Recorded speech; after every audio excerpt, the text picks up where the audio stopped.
Innal hamdalillah nahmaduhu wa nasta'inuhu wa nastaghfiruhu wa nastahdihi wa natubu ilaihi wa na'udzu billahi min syururi anfusina wa min sayyiati a'malina. May yahdihillahu fala mudilla lahu wa may yudlil fala hadiya lahu. Asyhadu an la ilaha illallah wahdahu la syarika lahu wa asyhadu anna sayyidana wa nabiyyana Muhammadan 'abduhu wa rasuluhu la nabiyya ba'dahu.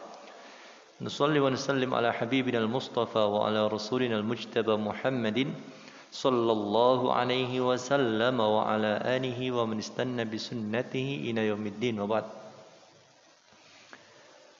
Para jamaah yang dimuliakan oleh Allah Subhanahu wa taala, alhamdulillah wa syukurillah.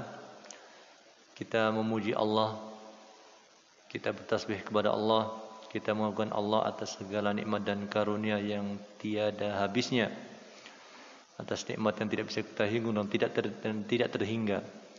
Semoga saja kita termasuk hamba-hamba Allah yang bisa menggunakan nikmatnya dalam rangka ketaatan kepada Allah Subhanahu wa taala selalu. Kemudian salawat dan salam tidak lupa kita tujukan kepada Nabi besar Muhammad sallallahu alaihi wasallam, kepada keluarga beliau, kerabat beliau dan seluruh pengikut beliau. Semoga Allah memperkenankan kita para jamaah sekalian mendapatkan syafaat Nabi di hari kiamat kelak, sehingga kita termasuk orang yang beruntung. Para jamaah yang dimuliakan oleh Allah Subhanahu wa taala, pembahasan kita biidznillah taala antara maghrib dengan isya, antara maghrib sampai isya ini berkenaan dengan ruqyah, ya. Jadi kalau memang kita merujuk secara bahasa, ruqyah itu bisa diartikan secara bacaan atau mantra, jampi-jampi, suwo atau doa.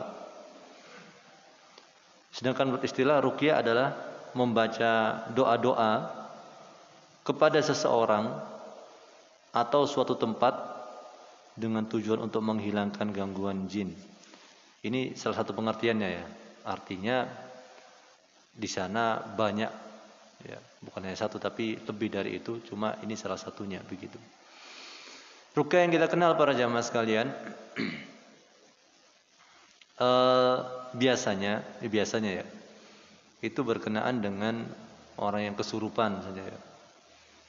Padahal sebenarnya tidak hanya terfokus pada orang yang kesurupan saja, tapi lebih dari itu. Al-Quran yang Allah turunkan ini bisa menjadi obat untuk fisik dan mental seseorang. Makanya dalam Al-Quran, Qul huwa lilladzina amanu hudaw wa shifa. Katakan wahai Muhammad, ini Al-Quran ini untuk yang beriman itu adalah petunjuk dan obat, ya, ada yang mengartikannya penawar. Artinya para jamaah sekalian azanallahu wa iyyakum, ini bukan hanya khusus untuk yang kesurupan saja. Dan ini pun juga terbukti ketika sahabat Nabi ada yang meruqyah kepala suku yang dohirnya wallahu taala alam, ya, tidak seperti orang kesurupan begitu yang berbicara ngelantur atau melakukan tindakan yang aneh-aneh, tidak seperti itu. Dan Nabi juga meruqyah seseorang ketika ada yang terkena air panas, ya. Jadi bukan masalah jin semata atau gangguan jin semata. Ini poin yang perlu kita tekankan di awal. Nah, ruqyah ada dua. Ruqyah yang syar'i, ya, dan ruqyah yang tidak syar'i. Ruqyah yang syar'i ini adalah bacaan atau doa yang terdiri dari ayat Al-Quran, hadis yang sahih, atau kata-kata yang baik memohon kepada Allah. Tujuannya adalah untuk memohon kepada Allah akan kesembuhan orang yang sakit. dibaca oleh seorang muslim untuk diri sendiri, anak-anak, keluarganya atau orang lain. Jadi para jamaah sekalian azanallahu wa iyyakum, ruqyah syar'i ini sebenarnya tidak hanya kita membacakan bacaan Al-Qur'an saja untuk seseorang, tapi juga bisa dengan bantuan doa-doa yang ma'thur dari Nabi sallallahu alaihi wasallam, ada riwayatnya, atau bahkan doa biasa yang intinya memohon kepada Allah supaya Allah menyembuhkan seseorang. Ya, menyembuhkan seseorang. Nah, sebagian ulama ada yang mengatakan pertolongan pertama pada seseorang itu adalah ruqyah sebelum dibawa ke medis atau yang lain ya. Cuma kadang-kadang kan tingkat efektivitasnya itu berapa persen itu bisa jadi bergantung kepada keimanan seseorang pada zaman sekarang. Keimanan orang yang meruqyah, yakinnya dia, kemudian juga apakah orang yang diruqyah ini memang akidahnya benar atau dia punya keyakinan tidak salah, ya. Jadi ada banyak faktor. Cuma dari bukti yang dilihat, ya, dari sahabat yang meruqyah. Kalau kita bicara Nabi kan, mungkin orang mikir, Nabi sudah makbul ya, mustajab doanya, nggak perlu dipertanyakan. Tapi ada contoh dari Nabi, dari sahabat Nabi yang juga mempraktekkan hal tersebut, meruqyah salah seorang kepala suku dengan membaca Al-Fatihah dan Allah takdirkan, Allah berikan kesembuhan. Meskipun apa? Tidak lama waktunya. Ya. Nah, kalau ruqyah nggak syar'i para jamaah sekalian, ya bisa seperti ruqyah dengan cara meminta kepada selain Allah atau kerjasama dengan jin atau yang sejenisnya. Ya, dan ini juga ada. Ya. Ya. Makanya kan ada jampi-jampi yang dikatakan orang pintar itu kalau dia tidak nampak darinya ciri-ciri kesolehan, maka ada kemungkinan dia menggunakan bantuan jin. Ya. Maka ini juga perlu hati-hati tentunya, ya. Nah, para jamaah sekalian azanallahu wa iyyakum, meruqyah ini, ya ini kan waktunya singkat ya. Sebenarnya ini perlu waktu yang panjang, tapi coba kami ringkasnya ya. Maka kita ambil poin-poinnya saja. Meruqyah ini, para jamaah sekalian, ada meruqyah orang lain, ada meruqyah diri sendiri. Ya. Jadi mungkin dikenal dengan ruqyah mandiri. Ya. Itu untuk yang meruqyah diri sendiri. Kalau orang lain ruqyah orang lain. Ya. Dan kedua-duanya para jamaah sekalian perlu beberapa hal. Ya, ini mungkin mungkin nanti materi ini kami share ya, kalau memang bisa kami kami rapikan lebih baik sehingga bisa bermanfaat untuk yang lain. Jadi ruqyah itu bukan hanya, sekali lagi, ruqyah itu bukan hanya monopoli orang-orang yang katanya kedudukannya tinggi di hadapan Allah Subhanahu wa taala. Maksudnya dia punya kedudukan yang tinggi di sisi Allah Subhanahu wa taala, atau orang yang dikenal banyak pengikutnya, atau orang yang dikatakan sakti dan seterusnya, atau yang banyak karomah. Tidak seperti itu. Sebenarnya semua kita bisa. Cuma tingkat mungkin efektivitasnya itu berbeda karena apa? Bisa jadi seperti itu, banyak faktor. Maka kita terus berusaha untuk memperbaiki diri, untuk mempelajari ilmunya sehingga kita bisa maksimal. Ya. Sama seperti kalau orang itu gini, para jamaah sekalian. Setiap kita ini bisa belajar ilmu bela diri. Ya. Bisa belajar ilmu bela diri. Manusia kan punya potensi semua ya. Tapi ya, apakah semuanya itu tingkat expert ataukah semuanya masih newbie terus menerus gitu ya? Ya, newbie atau beginner terus menerus gitu ya? Ya itu kembali ke masing-masing ya. Bahkan ada orang itu badannya besar tapi nggak ngerti ilmu bela diri, jadi kalah sama yang kecil. Jadi seperti itu. Ya, para jamaah sekalian azanallahu wa iyyakum. Ruqyah pun modelnya sama. Tidak hanya monopoli para orang alim saja, sebenarnya begitu. Nah, hal pertama para jamaah sekalian, ya. Hal pertama yang perlu diperhatikan adalah kita semua harus yakin, baik yang meruqyah ataupun yang diruqyah, harus yakin bahwasanya kesembuhan itu datang dari Allah Subhanahu wa taala. Ini kita coba nih merangkai supaya efektif ruqyah ini ya. Menyebutkan poin-poin ya, sebagian poin tentunya karena waktu terbatas. Bagaimana efektif, ya cukup efektif ruqyah kita ini. Yang pertama adalah orang yang meruqyah ataupun yang diruqyah sama-sama harus meyakini bahwasanya kesembuhan dari Allah.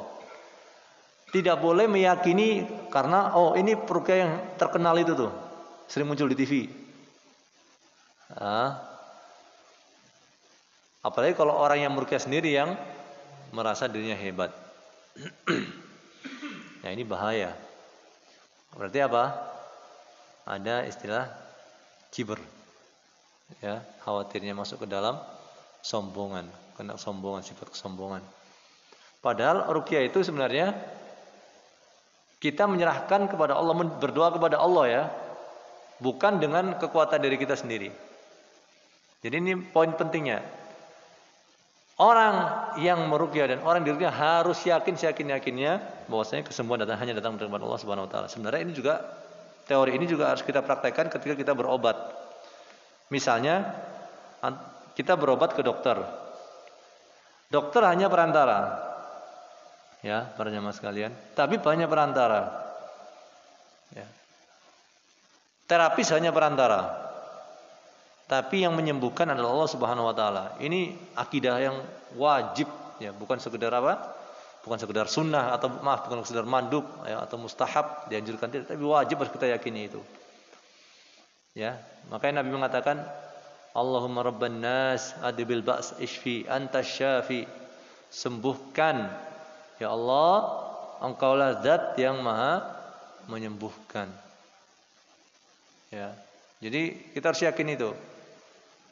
Apakah kita memastikan para jamaah sekalian obat yang kita konsumsi itu efektif 100% ya untuk melawan penyakit kita?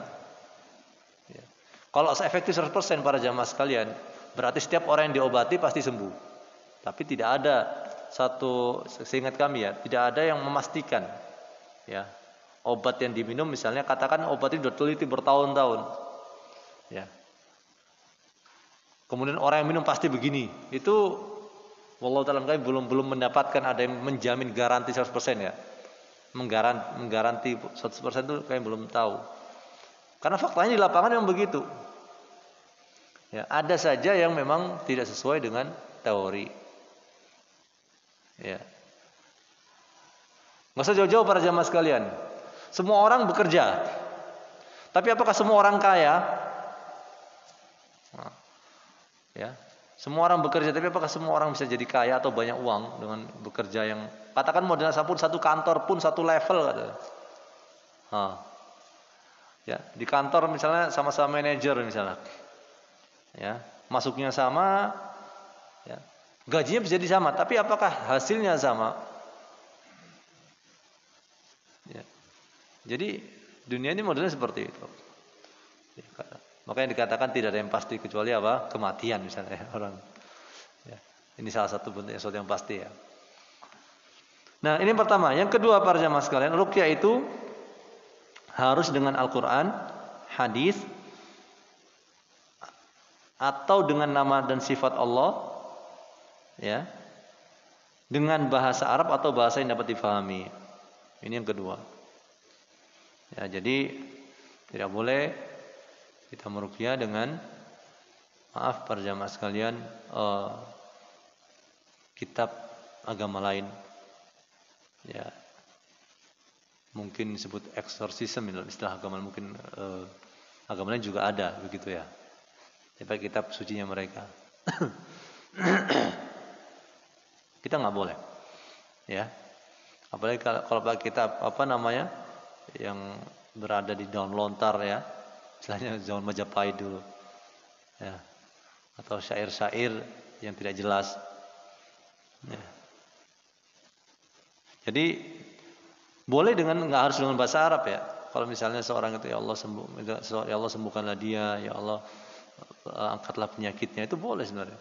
Tidak harus dengan bahasa Arab. Kalau memang orang itu, kalau misalnya dengan bahasa Indonesia dia lebih lebih bisa menghayati, maka dengan bahasa Indonesia atau bahasa lain yang dia mengerti. Dan idealnya pakai bahasa yang dimengerti oleh si peruqyah dan orang yang diruqyah. Ya, idealnya begitu. Ya para jamaah sekalian. Karena butuh penghayatan. Kalau enggak, ini kan doa ini kan butuh apa para jamaah sekalian? Kesungguhan hati kan? Kok bisa begitu Muhsin?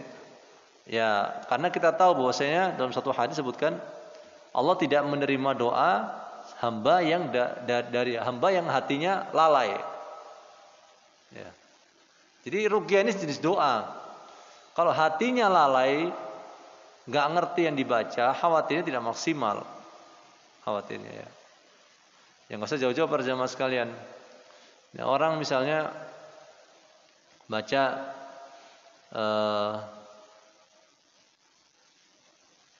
misalnya ayat-ayat tentang neraka, ya, tapi dia seakan-akan tersenyum-senyum begitu, ya, karena mengikuti lagu-lagu ceria, ya lagu model bacaan Quran yang mungkin agak ceria begitu, ya, tapi dia nggak ngerti yang dia baca, dia tidak maksimal begitu ya untuk penghayatan, ya. Dan kita ingat dalam hadis qudsi disebutkan ana inda dhanni abdi bi wa ana hina yadhkurun. Jadi Allah itu bergantung persangkaan hati kita. Jadi para jamaah sekalian itu ya. Yang kedua, yang ketiga mengikhlaskan niat dan menghadapkan diri kepada Allah saat membaca dan berdoa. Ikhlas niatnya ya. Jadi mengikhlaskan niat dalam artian apa para jamaah sekalian? Jangan sekali-kali maaf ini untuk popularitas. Oh, ini sampel nih. Kalau lolos nih semuanya, lihat semuanya nih dimasukkan media sosial, ya bahwasanya terapi saya berhasil, sampel sekian banyak. Untuk keterkenalan, ya istilahnya apa ya? Misalnya soft launching atau soft opening, apa namanya tempat ruqyah yang baru misalnya, dilihatin begitu. Khawatirnya apa? Ya nggak maksimal juga, karena apa, sekali lagi yang menyembuhkan itu bukan peruqyah sama sekali, bukan. Peruqyah itu hanya orang yang mendoakan, bukan orang yang menyembuhkan, ya. Jadi harus ikhlas niatnya ya, menghadapkan diri kepada Allah saat membaca dan berdoa. Kemudian yang keempat, ini salah satu contohnya ya, berdasarkan nas-nas yang ada.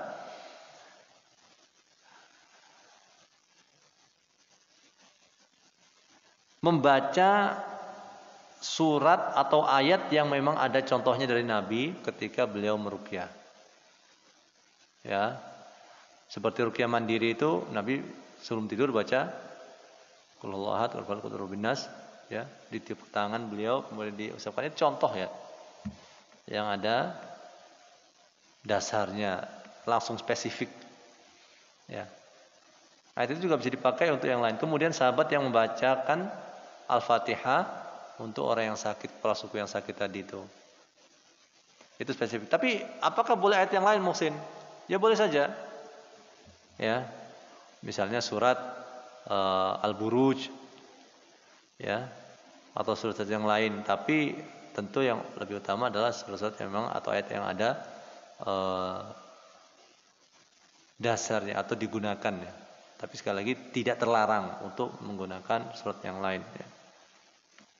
Yang kelima para jamaah sekalian, menghayati makna yang terkandung dalam Al-Qur'an dan doa yang dibaca. Ini harus menghayati. Ya, menghayati itu berarti dia benar-benar dari hati. Ya. Yang keenam, orang yang meruqyah hendaknya memperdengarkan bacaan ruqyahnya, baik yang berupa ayat Al-Qur'an maupun doa dari Nabi sallallahu alaihi wasallam. Ya. Jadi kalau bisa, harusnya ya, idealnya ya, orang yang meruqyah itu memperdengarkan bacaan ruqyahnya. Jadi enggak komat kamit sendiri begitu, karena nanti khawatir orang berpikir ini apa begitu. Ya. Jangan-jangan ini jaran goyang atau ya apa namanya jampi-jampi yang enggak jelas begitu ya. Nah, yang ketujuh, meniup pada tubuh orang yang sakit di tengah-tengah pembacaan ruqyah. Ya. Jadi saat ruqyah itu kita tiupkan, kadang-kadang tengah pembacaan itu kita tiupkan. Bismillahirrahmanirrahim.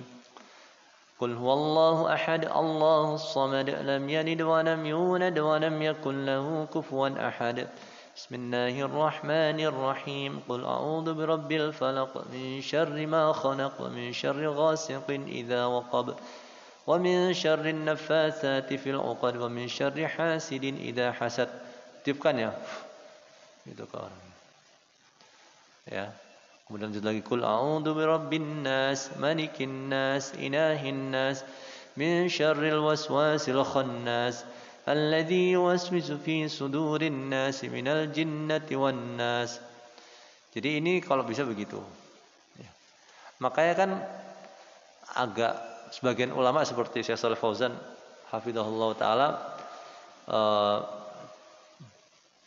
dari fatwa yang kami pahami, beliau tidak begitu atau bahkan mungkin dikatakan tidak setuju ya dengan meruqyah melalui telepon begitu karena jauh. Maksudnya ya pertama tidak ada contohnya ya. Yang kedua yaitu mungkin di antara sebabnya adalah kalau mau meniup lewat apa gitu, ke telepon ya. Sebelah sana teleponnya di sana ya. Ya sekali lagi, nah kalau gitu kalau jauh gimana Muhsin?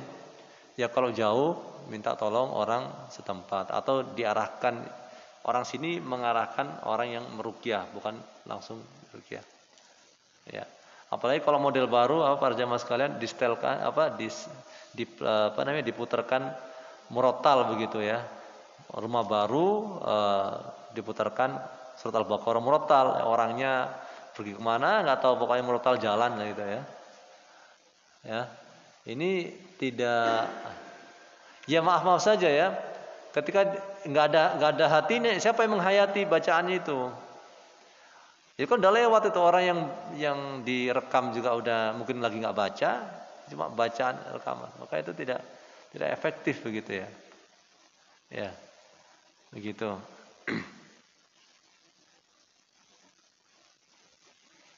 Ya. Nah, tiupan ini bisa disertai dengan sedikit ludah atau nggak ada ludah sama sekali. Ya, karena di sini ada keleluasaan menurut Syekh Muhammad Shalih Utsaimin. Ya. Jadi karena hadisnya juga ada perbedaan di situ ya, ada dua model ya. Seperti yang dikatakan oleh Aisyah radhiyallahu taala anha ketika ditanya tentang tiupan Nabi dalam ruqyah, maka beliau menjawab seperti tiupan orang yang makan kismis, tidak ada air ludahnya yang keluar. Ini hadis riwayat Muslim. Atau tiupan tersebut disertai keluar sedikit air ludah sebagaimana dijelaskan dalam hadis Alaqah bin Sohar As-Saliti. Tatkala ia meruqyah orang gila, ia mengatakan, maka aku membacakan Al-Fatihah padanya selama 3 hari, pagi dan sore. Setiap kali aku menyelesaikannya, aku mengumpulkan air liurku dan aku ludahkan. Ya, setelah itu dia lepas, seolah-olah lepas dari ikatan. Jadi para jamaah sekalian zaman dulu, orang gila itu bukan dibully, dibacakan di ruqyah gitu ya. Ya. Ini kalau dicerita ini di riwayat yang sahih ini dibacakan Al-Fatihah pagi dan sore, Al-Fatihah saja ya. Kemudian ditiupkan dengan ludah yang disertai ludah begitu. Ya. Jadi para jamaah sekalian azanallahu wa iyyakum, orang gila itu bukan hanya apa namanya, ada memang karena saraf ya mungkin atau gangguan di otaknya mungkin dari lahir bisa jadi, tapi ada yang dari juga gangguan jin. Jadi nggak satu jenis saja ya. Makanya kalau ya kalau misalnya gangguan dari jin ya para jamaah sekalian, kemudian dikasih obat-obatan saja penenang begitu ya, kasihan dianya ya. Jadi idealnya sih kalau kami boleh usul di rumah sakit jiwa itu kan orang kalau nggak mengenal agama kan, kalau orang ada keluarganya yang aneh, yang tidak apa namanya bisa berpikir seperti orang normal, ditaruh di rumah sakit jiwa kan. Padahal tidak semuanya itu apa gara-gara memang fisiknya atau otaknya itu bermasalah, tidak, tapi apa karena gangguan ya, gangguan dari jin. Maka kalau bisa apa jadi apa namanya dikombin ya. Islam tidak menafikan apa ya ilmu apa namanya psikiatri ya atau psikologi, tidak menafikan hal itu ya, tapi juga tidak menjadikannya yang utama. Kalau bisa apa yang pertama adalah diruqyah dulu ya. Nah kalau tingkat pembuktiannya gimana Muhsin ya, jadi gini, kalau orang sekarang kan berpikir tuh harus empiris ya para jamaah sekalian. Empiris itu di antara cirinya yaitu bisa dilihat hasilnya, bisa dicium ya, diraba atau diindra lah secara umum, atau diuji coba itu berhasil ya. Ya. Ini kalau orang sekarang ya, menjadikan segala sesuatu itu begitu. Ya. Kalau nggak begitu berarti apa? Tidak ilmiah katakan ya. Tidak ilmiah. Padahal para jamaah sekalian azanallahu wa iyyakum, betul kita tidak masalah mengikuti metodologi tersebut ya. Tapi para jamaah sekalian, apakah semua kejadian di muka bumi ini sudah difahami oleh manusia, sudah tertulis di jurnal ilmiah? Saya ingin tanya begitu sebenarnya. Ya, kalau misalnya kita harus melakukan segala sesuatu harus ada jurnalnya dulu. Nah, sekarang ilmu pengetahuan ini bisa menjelaskan semua fenomena enggak di alam bumi, di alam dunia dulu deh, enggak usah di bumi dulu deh, enggak usah ke planet lain. Bumi saja dulu. Apakah ilmu pengetahuan yang sekarang dicapai oleh manusia sudah bisa menjelaskan semuanya ya, yang terjadi? Ya. Kan jawabannya tidak. Baru berapa persen mungkin ya menganalisa atau mengerti apa yang terjadi di muka bumi ini. Ya. Kalau semua diserahkan kepada seperti itu ya itu tidak bisa nyambung jadinya. Ya. Sama nih kalau gini para jamaah sekalian, ada orang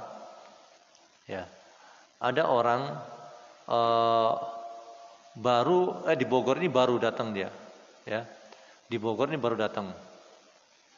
Kemudian dia baru main ke stasiun, main ke Taman Topi, baru main ke stasiun Bubulak, ke Bubulak ya, bukan stasiun Bubulak misalnya. Kemudian dia nggak mau pergi kecuali hanya 3 itu, karena saya baru tahu itu, baru menganalisa itu. Dan orang lain nggak boleh pergi kecuali seperti dia, orang yang baru-baru itu. Nah, ini nggak logis sebenarnya. Jadi Bogor yang luas ini nggak boleh hanya kecuali hanya pada ketiga tempat itu saja, karena itu yang baru dianalisa. Paham nggak saya para jamaah sekalian? Jadi kalau dikatakan dunia kedokteran pun begitu, nggak boleh yang lain misalnya ya, nggak boleh ini, nggak boleh itu kecuali di jurnal ilmiah. Oke, nggak ada masalah kita ikuti itu. Tapi apakah dokter di Indonesia sudah sampai ke pelosok? Jadi orang nunggu kah? Orang di pelosok nunggu dulu, misalnya dokternya itu di pulau lain ya, mungkin bukan pulau yang bukan pulau besar, nunggu dokter dulu sehingga dibiarkan nggak boleh apa-apain, biarkan aja dulu. Nah, apakah begitu maunya? Ya. Jadi sesuatu yang tidak bisa dinalar tapi dipaksakan. Ya. Meskipun demikian bukan berarti kita anti medis, sama sekali tidak. Bahkan ini perlu ya. Cuma jangan memonopoli begitu ya. Yang lain nggak boleh sama sekali ya. Ya, akupuntur nggak boleh, herbal nggak boleh, semuanya nggak boleh, kecuali dokter. Ya. Nggak ada masalah kita ikuti itu. Tapi apakah fasilitas medis ini sudah mencakup semuanya, atau orang dibiarkan meninggal karena menunggu. Jadi ini poin pentingnya sebenarnya. Ya. Jadi kembali ke pembahasan kita. Nah, yang ke-8, jika meniupkan ke dalam media yang berisi air atau lainnya, ini tidak masalah ya. Untuk media yang paling baik ditiup adalah minyak zaitun. Jadi kita baca ya ayat atau doa, kita baca, kemudian kita tiupkan ke media, ke air. Tapi menurut yang paling bagus sini adalah sebutkan minyak zaitun. Ya. Ya mungkin orang yang mengatakan demikian, ya, ini berdalil dengan sabda Nabi SAW, makanlah minyak zaitun dan olesi tubuh dengannya, sebab ia berasal dari tumbuhan yang penuh berkah. Ya. Jadi para jamaah sekalian, apa yang Islam bawa ini tidak bertentangan dengan ilmu pengetahuan sebenarnya. Ya. Ini jelas. Ya. Maksudnya ilmu pengetahuan yang sudah fix ya. Yang sudah fix. Ini kan kembali ke sesuatu yang sekali lagi ya, ini nanti pembahasan kita ini masalahnya masalah filosofis sebenarnya. Akhirnya nyerempet agama ini benar atau tidak gitu. Yang benar itu Tuhan ini ada atau tidak, begitu saja sebenarnya. Tuhan kan nggak bisa dilihat kan, Allah kan nggak bisa dilihat tuh. Ya, Allah kan nggak bisa dilihat. Sampai sekarang kalau kita berdasarkan sesuatu yang dianggap di dunia kita itu adalah sesuatu yang harus empiris, ya. Tuhan ini gimana cara membuktikannya? Tuhan yang katanya menyembuhkan itu gimana cara membuktikannya? Ya. Enggak pernah dilihat, belum pernah diuji. Ada yang memfoto kah atau gimana kah? Ya. Tapi logika kita ini mengatakan Tuhan itu ada gitu. Kalau kita meminggirkan nas ya.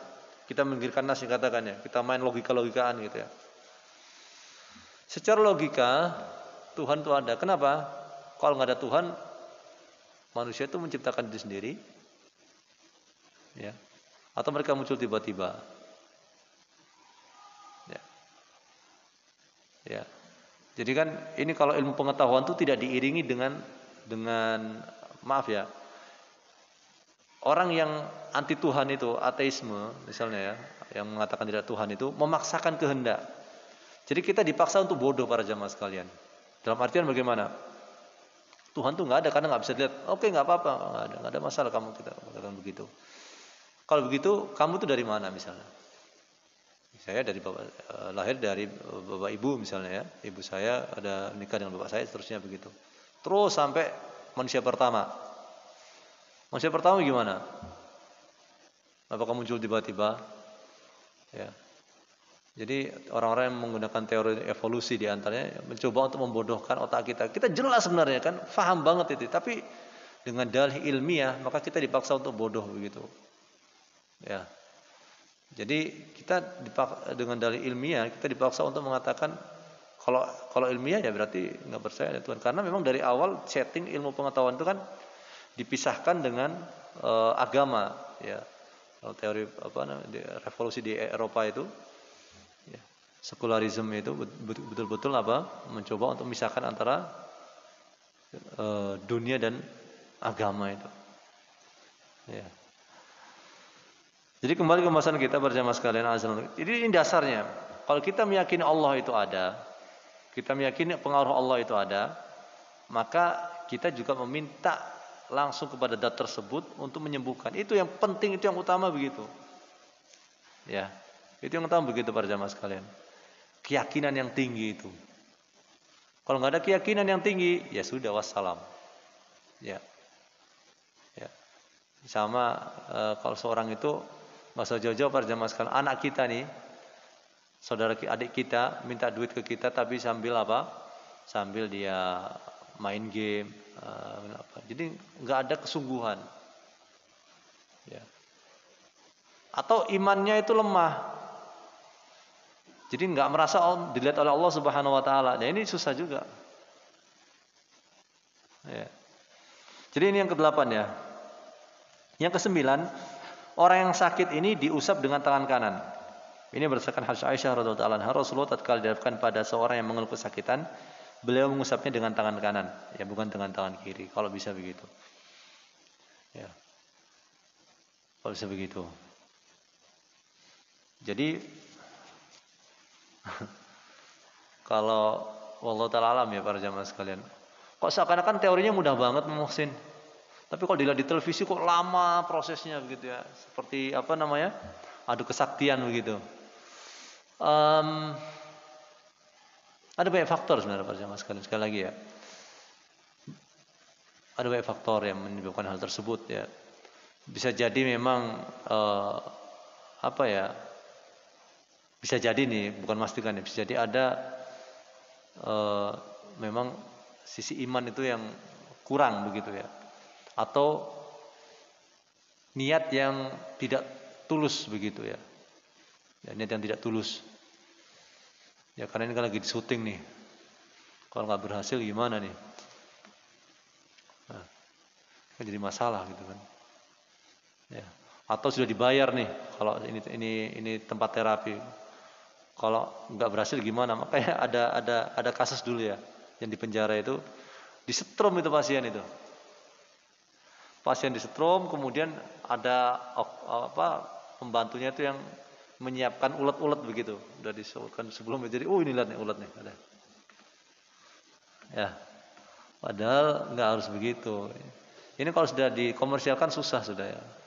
Tapi sekali lagi bukan berarti tidak boleh menerima ya. Sekali lagi saya tidak tidak mengatakan berarti haram menerima, tidak, tapi sebagian ulama mengatakan ini sebagian saja ya. Ya, jangan sampai menjadi dikomersialkan, jadi nggak mau meruqyah kecuali ada duit sekian begitu. Ini waduh, sama seperti antum menyuruh doa Pak Adi ngomong ke saya, "Muhsin, doain saya dong." Bayar dulu. Gitu loh. Istilahnya begitu tuh. Ya. Saya nggak mau doain kalau bayar dulu. Bayangkan, doain saja seperti itu. Itu seperti itulah. Jadi itu efeknya kemana-mana. Jadi akhirnya lama prosesnya, kemudian juga bisa jadi ini salah satu, bisa jadi juga dari faktor yang diruqyah juga gitu ya. Yang diruqyah memang dia masih berkutat dengan kesyirikan, ya masih pakai jampi-jampi, masih percaya zodiak dan seterusnya, banyak hal. Ya. Jadi mental gitu. Ya. Misalnya punya ngelmu begitu ya. Yang tidak mau dia lepas dan seterusnya. Kemudian para jamaah sekalian azza wa yakum,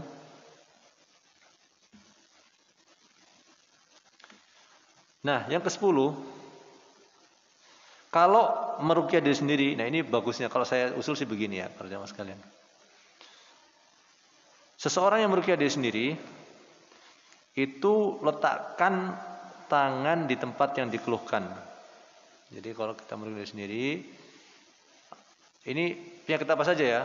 Maaf ya para jamaah sekalian, pusing atau sering sakit di di perut bagian tertentu, ya, bagian perut tertentu, atau di dada bagian tertentu, ya, atau di tangan, ya, setelah ke dokter bolak-balik kok masih nggak manjur-manjur nih, kan kadang-kadang gitu kan para jamaah sekalian, kadang-kadang dokter juga kadang nggak langsung sembuh juga kan, ya. Nah, dipegang ini, misalnya kalau kepala ya, kita pegang ya, kita baca Bismillah, Bismillah, Bismillah, ya, ya, Bismillah, Bismillah, Bismillah. Kemudian setelah itu baca doa lain yang diajarkan Nabi SAW. Ya, A'udzu billahi wa qudratihi min syarri ma ajidu wa hadir.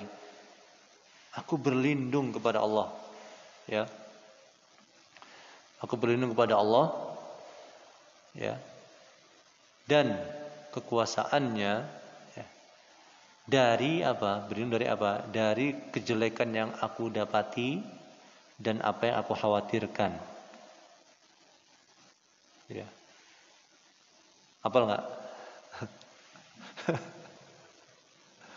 Ya. Ya, nanti bisa kita share ya. Jadi kita kan apa namanya waktu sekali lagi apa namanya para jamaah sekalian. Ya ini pengenalan saja ya sebenarnya. Butuh berapa sesi tapi karena waktu saya cuma satu kali ya ini. Jadi ini cuma pengenalan saja. Nanti bisa para jamaah buktikan apa bukan buktikan ya karena kita kan nggak bisa Allah ini nantang bener nggak nih Allah nih gitu kita. Maksudnya kita apa namanya kita amalkan. Jadi ini kalau terbiasa kita lakukan, maka kita bisa kalau P3K itu ini yang pertama ini ya. Ini pertama, hal pertama itu kita obati diri kita sendiri begitu. Tiba-tiba sakit nih di tempat tertentu ya. Atau kita langgar pantangan ya.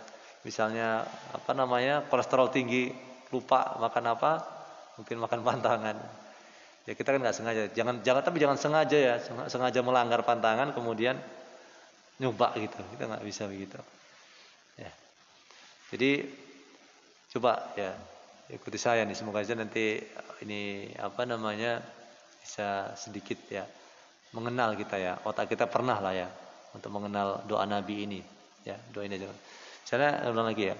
Bismillah, Bismillah, Bismillah. Ya. A'udzu billahi wa qudratihi min syarri ma ajidu wa uhadir ya, 7 kali dibaca ya 7 kali dibaca Bismillahnya 3 kali ya kemudian ini satu paket ya dengan yang setelahnya ini A'udzubillahi wa qudrati min syarri ma ajidu wa uhadir ini dihitung satu ya satu bagian nanti diulang lagi sampai 7 kali berarti Bismillahnya sendiri 3 kali 7 ya 21 ya. Ya. Begitu. Jadi ini contoh.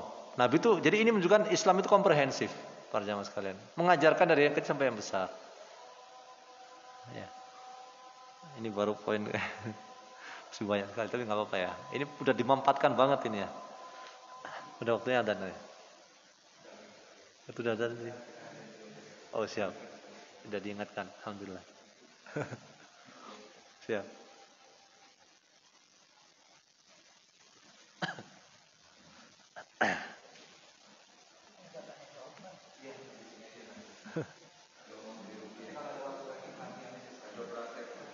Enggak nanya masalah upah, padahal belum tentu sembuh. Kalau sembuh itu kan sembuh baru dapat kambing. Sekarang kan banyak klinik-klinik itu yang berulang, tapi pasien nggak dapat manfaat.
Baik, mungkin tadi ada pertanyaan kali ya.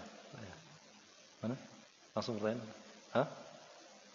Ya boleh, mau ada yang tanya? Enggak? Apakah boleh mengambil upah dengan tarif tertentu untuk rupiah? Padahal belum tentu pasien itu mendapatkan manfaat. Kalau kita lihat contoh zaman Rasul itu, sahabat meruqyah kepala suku itu setelah sembuh baru mendapatkan rupiah. Nah, apakah itu haram? Karena ada kasus saudara sendiri itu datang ke Ustaz harus bayar 6 juta 6 kali pertemuan. Ya. Dan nggak tahu tuh setelah itu akan sembuh atau enggak. Tapi ratusan mungkin ribuan orang, semua kita mungkin tahu lah. Karena saat itu zaman banyak tampil di YouTube TV itu. Haram ya? Iya, jadi ulama di sini seperti yang sampaikan, mengambil kesimpulan dari hadis ini, hadis Abu Sa'id Al-Khudri ya, yang dia ini bersama beberapa sahabat singgah di salah satu suku Badui ya, pedalaman ya. Tapi suku Badui ini nggak mau menjamu mereka. Kemudian kepala sukunya tiba-tiba disengat oleh hewan ya. Akhirnya dia dalam keadaan seperti ya tidak sadar begitu. Coba diobati oleh orang suku itu nggak bisa. Kemudian akhirnya mereka mendatangi kelompok Abu Sa'id Al-Khudri ini. Ini kemudian ya orang Abu Sa'id dan kawan-kawannya ini, sahabat Nabi yang lain ini ya agak gimana gitu ya, karena nggak mau dijamu ya, nggak mau menjamu kami gitu ya, padahal kami dalam keadaan mungkin begini-begini ya, capek kan. Akhirnya ya sudah nggak apa-apa, tapi syaratnya ada hadiah lah ya, permintaan hadiah, permintaan pemberian tertentu.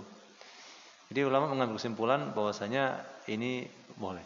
Kemudian ada hadis Ilaqah bin Shahar juga, dia juga datang ke salah satu suku dan diminta salah satu suku untuk mengobati orang sakit yang sudah orang gila yang sudah diikat kuat ya.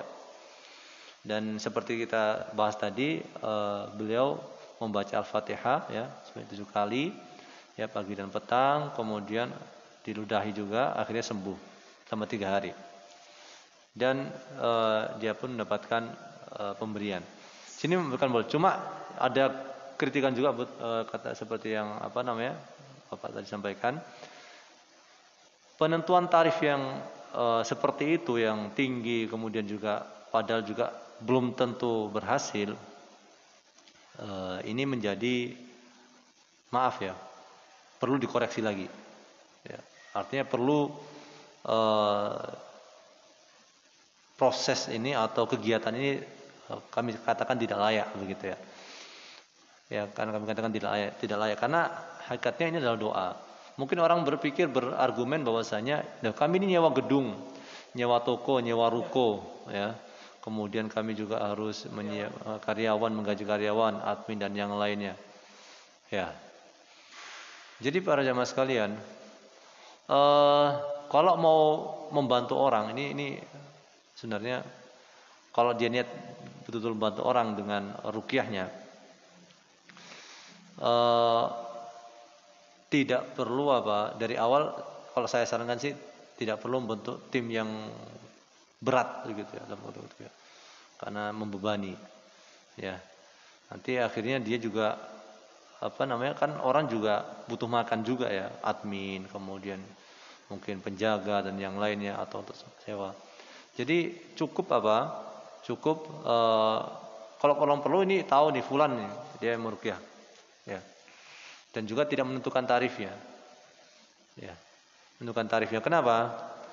Ya seperti kita sampaikan, ini kan doa yang mendoakan orang, kemudian tarifnya juga bingung gitu logika saya ya, saya nggak tahu dan juga nggak ada. Nah, mungkin orang berpikir itu Muhsin, itu sahabat tuh gimana tuh? Sahabat itu perbedaannya adalah kalau kita ada oknum ini, dia dari awal sudah menentukan tarifnya. Ya mau sembuh atau nggak sembuh ya tarifnya segitu pokoknya. Ya mau sembuh nggak sembuh ya tarifnya segitu. Ya kalau sahabat itu kan kelihatan tuh hasilnya ya. Ya Yang kedua, para sahabat itu tidak menjadikan itu sebagai profesi seumur hidup begitu, enggak ya. Ya. Tapi kalau orang itu memang dia alim ya, kemudian dipanggil sana sini akhirnya nggak sempat untuk bekerja, ya mungkin ya ngasih, tapi saya ikhlasin saja, jangan ditarif begitu. Dan itu pun kalau sudah berhasil ya. Ini kalau saran saya. Jadi bukan diniatkan dari awal itu profesi ya. Sehingga nanti membuat ini sekali lagi ini kami lihat dari beberapa materi atau yang kami baca begitu ya. Jadi ini fatwa yang kami tahu ya seperti itu. Jadi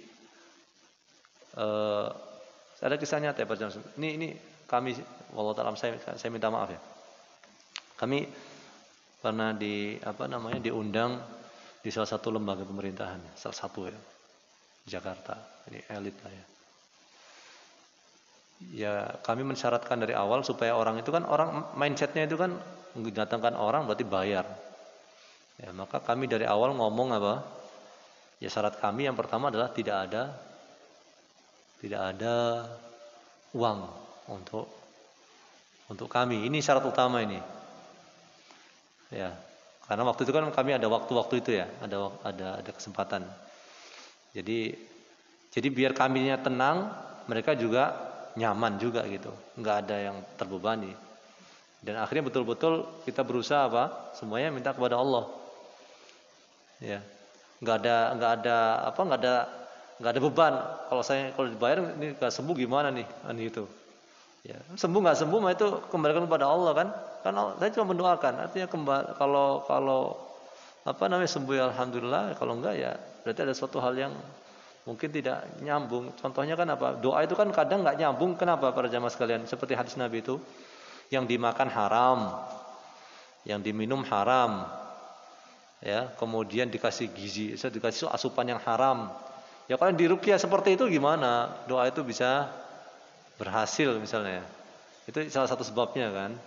Ya kalau gitu kan enak, ya. Jadi ini saran saja, tapi sekali lagi bukan berarti tidak boleh ya, karena sahabat juga ada yang menerima itu ya. Tapi kalau saran saya sih tidak jadikan profesi, tapi memang ada ya bekam ruqyah center misalnya. Ya ini semoga saja jangan sampai juga orang ruqyahnya gratis tapi nanti dikasih obatnya mahal. Jadi nilai itu sebenarnya dimasukkan ke harga obat itu. Harga jamuannya itu.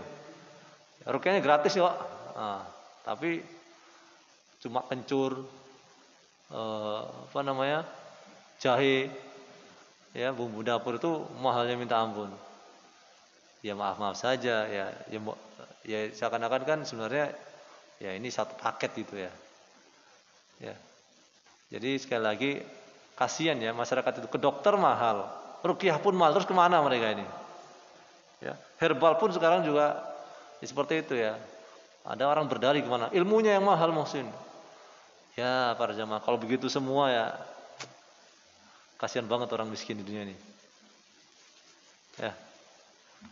Berat ini kalau gini semua hitungannya. Ilmunya mahal, sekolahnya tinggi. Ya emang dia ngeluarkan duit banyak. Emang duit dari siapa? Dari Allah atau dari dia yang kerja gitu? Sebenarnya gitu. Ya. Apalagi kalau ada ya maaf saja ya, ustadz yang mungkin dia beasiswa misalnya ya, juga sekolah juga nggak bayar sendiri, tapi seakan-akan ya, menjual ilmunya begitu. Padahal ya dia juga dapat ilmu juga gratis juga. Meskipun kalau kita bayar juga bukan berarti kita boleh mengkomersialisasikan gitu kan. Ya semuanya begitu. Itu kali ya Pak ya. Jadi secara umum boleh, tapi tidak tarif atau ini membedakan yang sekarang dengan zaman Nabi itu begitu. Tidak memberatkan. Idealnya begitu. Ya. Kalau tidak menetapkan tarif. Kalau bisa begitu. Ya. Jadi mungkin ini sebagai pembuka, pemancing aja. Ke depannya ada masih banyak sebenarnya materinya. Baik.